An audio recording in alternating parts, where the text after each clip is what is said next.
সুপ্রিয় শিক্ষার্থী, জহির আইসিটির পক্ষ থেকে তোমাদের সকলকে স্বাগত জানাচ্ছি। আমি মঞ্জুরুল ইসলাম। আশা করি তোমরা সবাই ভালো আছো। আমরা আলোচনা করছিলাম এইচএসসি আইসিটির চতুর্থ অধ্যায় ওয়েব ডিজাইন পরিচিতি ও এইচটিএমএল নিয়ে, এবং আজকে আমরা আলোচনা করব ওয়েবসাইট কাঠামো নিয়ে। ওয়েবসাইট কাঠামো কাঠামো বলতে কী বোঝায়? কাঠামো কি? কাঠামো হচ্ছে গঠন রীতি। দেখো, একটি ওয়েবসাইটে অনেকগুলো পেজ থাকে, তাই না? ওই পেজগুলোকে কীভাবে সাজানো থাকবে, কোন প্রক্রিয়ায় সাজানো থাকবে, এই প্রক্রিয়াটা হচ্ছে ওয়েবসাইটের কাঠামো। দেখো, আমরা যদি মনে করি একটি ওয়েবসাইটে কতগুলো ওয়েব পেজ দেওয়া আছে।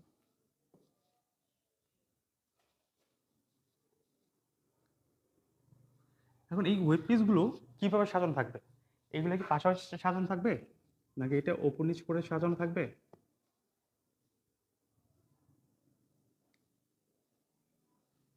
নাকি এটা অন্য কোনো উপায়ে সাজানো থাকবে?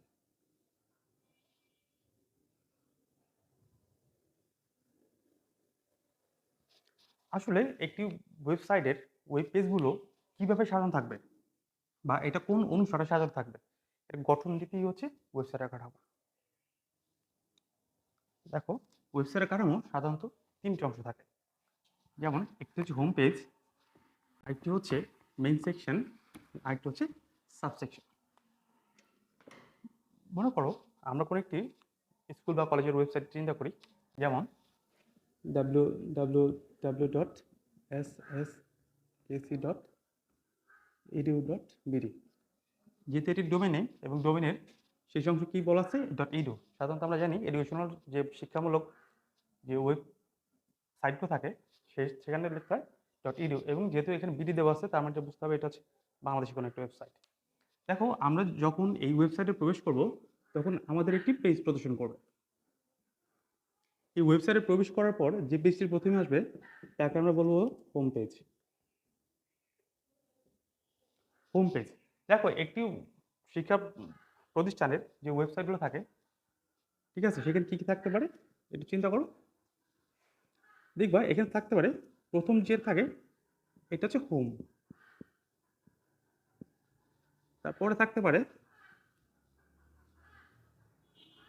দেখো এখন আমরা যদি চিন্তা করি হোমের পরে কি থাকতে পারে, যেহেতু শিক্ষামূলক তাহলে একাডেমিক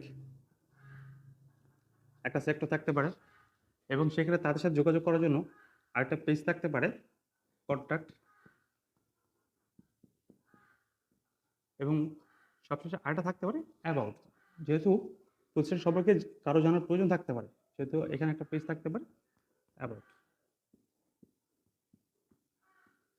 দেখো, আমরা মনে করি যে একটা ওয়েবসাইটে সাধারণত এই HSC ওয়েবসাইটে প্রথম যে পেজটা আসবে সেটা হচ্ছে আমাদের হোম পেজ। এখন হোম পেজের মধ্যে আমাদের কিছু পেজ দেওয়া আছে, আলাদা আলাদা পেজ দেওয়া আছে। এই পেজ দিয়ে আমরা হচ্ছে একটা হচ্ছে হোম, একাডেমিক, কন্ট্যাক্ট আস, আর হচ্ছে অ্যাবাউট আস। তো এই ক্ষেত্রে আমরা আবার যদি চিন্তা করি যেখানে একাডেমির ভেতরে আবার কিছু শাখা দেওয়া আছে।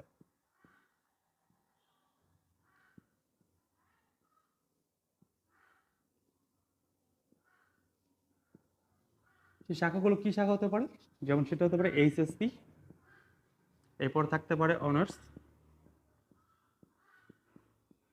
এবং আরেকটা থাকতে পারে ডিগ্রি, তাই না? আসলে দেখো, আমি বলছি যে এক ওয়েবসাইটে প্রবেশ করলে যে পেজটা প্রথমে প্রদর্শিত হবে সেটা হচ্ছে হোম পেজ, ঠিক? এবং হোম পেজের মধ্যে এই সবগুলো পেজের লিঙ্ক করে দেওয়া থাকবে। দেখো, আমি এখানে হোম পেজ থেকে আমি কি আসতে পারছি? একাডেমিকে আসতে পারছি। এখন কোনো একজন HSC স্টুডেন্ট যদি তার রেজাল্টের প্রয়োজন হয় বা সে কোনো কিছু HSC সম্পর্কে জানতে চায়, তখন সে কি কোথায় আসবে? তখন সে প্রথমে এই ওয়েবসাইটটাতে আসবে। ওয়েবসাইটে আসলে সে প্রথমে আসবে হোম পেজ, এবং হোম পেজের মধ্যে সবগুলো মেইন সেকশনের লিঙ্কগুলো দেওয়া থাকবে। আসলে এই হোম পেজ দেখে বুঝতে পারবে যে এই প্রতিষ্ঠানের ধরনটা কী ধরনের বা এই প্রতিষ্ঠানের উদ্দেশ্যটা কী, এবং সেখান থেকে সে কোথায় আসবে? একাডেমিকে আসবে। তার মানে কি হচ্ছে, আমার হোম পেজের থেকে আমি যে পেজগুলোতে আসতেছি এই পেজগুলোকে বলা হয় মেইন সেকশন। তার মানে আমি যদি বলি এটা হচ্ছে হোম পেজ,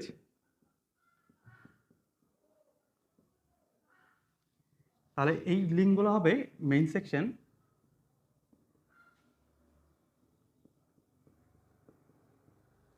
এবং মেইন সেকশনের অধীনে যে পেজগুলো থাকবে সেগুলো হচ্ছে সাবসেকশন।